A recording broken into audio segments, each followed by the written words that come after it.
എബ്സേർഡ് എന്ന് പറയുന്ന ഇംഗ്ലീഷ് വാക്കിന് അർത്ഥം എന്താണ് എന്ന് കുട്ടികളെ പഠിപ്പിക്കാൻ ഉപയോഗിക്കാവുന്ന ഒരു ഉഗ്രൻ കേസ് സ്റ്റഡി ആയിട്ട് വേണം നമ്മളിതിനെ കാണാം. അസംബന്ധം എന്ന് വെച്ചാൽ അതിൻ്റെ എക്സ്ട്രീം അബ്സേർഡിറ്റിയാണ് ഈ സംഭവത്തിൽ നമ്മൾ കണ്ടുകൊണ്ടിരിക്കുന്നത്. അത് കോടതി വരെ പോയിട്ട് ഇങ്ങനെയാണ് സംഭവിച്ചിരിക്കുന്നത്. വലിയ അത്ഭുതകരമാണ്. ഇത് കേരളത്തിലാണല്ലോ സംഭവിക്കുന്നത്, കേരള കോടതിയിലാണല്ലോ സംഭവിക്കുന്നത് എന്നത്.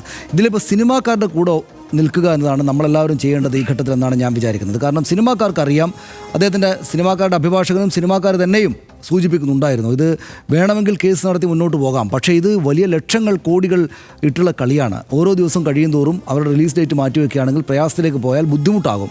അതുകൊണ്ട് ഇങ്ങനെയെങ്കിൽ ഇങ്ങനെ എന്ന് കണ്ട് അവർ തിരിച്ചു വന്ന് സിനിമ പ്രദർശിപ്പിക്കാൻ വേണ്ടിയിട്ടുള്ള ചില അഡ്ജസ്റ്റ്മെൻറ്റ് തയ്യാറാവുകയാണ് ചെയ്യുന്നത്. അല്ലാതെ ഇത് മനസ്സോടെയല്ല അവർ ജാനകി എന്ന പേര് ബി ജാനകി എന്ന് മാറ്റുന്നത്. എന്ത് പ്രശ്നമാണെന്ന് എനിക്ക് മനസ്സിലായില്ല. എന്ന് മാത്രമല്ല, നേരത്തെ ബി ഉണ്ണികൃഷ്ണൻ സംസാരിക്കുന്നത്, നമ്മൾ നേരത്തെ കേൾപ്പിച്ച ബൈറ്റിനപ്പുറത്ത് അദ്ദേഹം സംസാരിക്കുമ്പോൾ ഒരു കാര്യം പറയേണ്ടായിരുന്നു. അതായത് കോടതിക്കകത്ത് സെൻസർ ബോർഡിൻ്റെ അഭിഭാഷകൻ ഉന്നയിച്ച കാര്യങ്ങളിൽ ഒന്ന്, ഈ സിനിമ ഇങ്ങനെ നിർഭാഗ്യകരമായ സാഹചര്യത്തിലായിപ്പോയതുകൊണ്ട് ചില കാര്യങ്ങളൊക്കെ നമുക്ക് പറയേണ്ടി വരും അതിനകത്തുള്ള കഥയുമായി ബന്ധപ്പെട്ട്. അദ്ദേഹം പറയുന്നുണ്ടായിരുന്നു, ഞാനത് ആവർത്തിക്കുകയാണ്. അതായത് സിനിമക്കകത്ത് ഉപദ്രവിക്കപ്പെട്ട പെൺകുട്ടിയുടെ പേരാണ് ജാനകി എന്ന്. ആ പെൺകുട്ടിക്ക് വേണ്ടി നിർണായകമായ ഒരു ഘട്ടത്തിൽ വരുന്ന അഭിഭാഷകൻ കോടതിയിൽ, ഇതൊരു കോർട്ട് ഡ്രാമയോ മറ്റോ ആണല്ലോ, പേര് കേൾക്കുമ്പോൾ തന്നെ തോന്നുന്നല്ലോ, അവിടെ വരുന്ന ഒരു ഇതര മതസ്ഥനായ ഒരു അഭിഭാഷകനാണ്. അത് ചൂണ്ടിക്കാണിച്ചത്രേ സെൻസർ ബോർഡ്. എനിക്കത് മനസ്സിലാകുന്നേ ഇല്ല. ഏത് മതത്തിലുള്ള ആളുകൾക്കും എങ്ങനെയും ജീവിക്കാവുന്ന ഇന്ത്യ പോലൊരു സെക്യുലർ രാജ്യത്തിനകത്ത് ഇത് പാടില്ല എന്ന് ഒരു സർക്കാർ സംവിധാനം പറയുകയാണ്.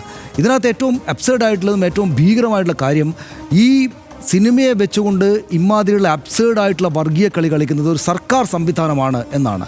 അതായത് ഒരു നിലക്കും ഈ തരത്തിൽ മതപരമായിട്ടുള്ള ഛായകളൊന്നുമില്ലാത്ത ജാനകി എന്ന് വെച്ചാൽ ഈ നാട്ടിൽ എത്രമാത്രം പേരുകളുണ്ട് ജാനകി എന്ന്. ഈ നാട്ടിലെ വില്ലന്മാരും വില്ലത്തികളും നായകരും നായികമാരും ചെറിയ കുട്ടികളും വളരെ മുതിർന്ന ആളുകളും. എൻ്റെ 80 വയസ്സിൽ എൻ്റെ അമ്മയുടെ പേര് ജാനകി എന്നാണ്. എത്രയോ ചെറിയ പെൺകുട്ടികളുടെ പേര് സ്കൂളിൽ പഠിക്കുന്ന ലിസ്റ്റിലും ജാനകി എന്ന പേരുണ്ട്. അപ്പോൾ ജാനകി എന്ന് വെച്ചാൽ നമ്മുടെ നാട്ടിൽ വളരെ കോമൺ ആയിട്ടുള്ളൊരു പേരാണ്. ആ പേരിൻ്റെ മുകളിൽ ഇങ്ങനെയൊരു കാര്യം ചാർത്തി കൊടുത്തിട്ട് ഇനീഷ്യൽ ഇല്ലാതെ പറ്റില്ല എന്നൊരു നിലപാടെടുപ്പിച്ചു. എന്ന് മാത്രമല്ല, ഞാൻ ആദ്യ ദിവസം മുതൽ പറയുന്നുണ്ട്, ഈ കാര്യത്തിൽ നീതി പരിശോധിച്ചിട്ട് നീതിയുക്തമായിട്ടുള്ള തീരുമാനമെടുക്കേണ്ടുന്ന കോടതി സിനിമ കാണട്ടെ എന്ന് പറയുകയും ഇവിടെ ഒരു മധ്യസ്ഥ ചർച്ചകളിലേക്ക്, ഇപ്പോൾ ഒരു മധ്യസ്ഥ ചർച്ചയാണ് ഉണ്ടായിരിക്കുന്നത്, മധ്യസ്ഥം നിങ്ങൾ ഏതെങ്കിലും ഒന്നങ്ങ് വഴങ്ങൂ എന്നൊരാൾ നിന്ന്, അത് കോടതിയിൽ പോയിട്ട് കോടതി നീതിയും ന്യായവും അല്ലേ പരിശോധിക്കേണ്ടത്. ഇതിനകത്ത് ലോജിക്കില്ലാത്തൊരു കാര്യം, ഒരു തരത്തിലും ലോജിക്കില്ലാത്തൊരു കാര്യം, എബ്സേർഡ് എന്ന് കണ്ണടച്ച് പറയാവുന്ന ഒരു സംഗതിക്ക് കോടതി വകവെച്ച് കൊടുക്കരുതായിരുന്നു എന്നാണ് ഞാൻ വിചാരിക്കുന്നത്.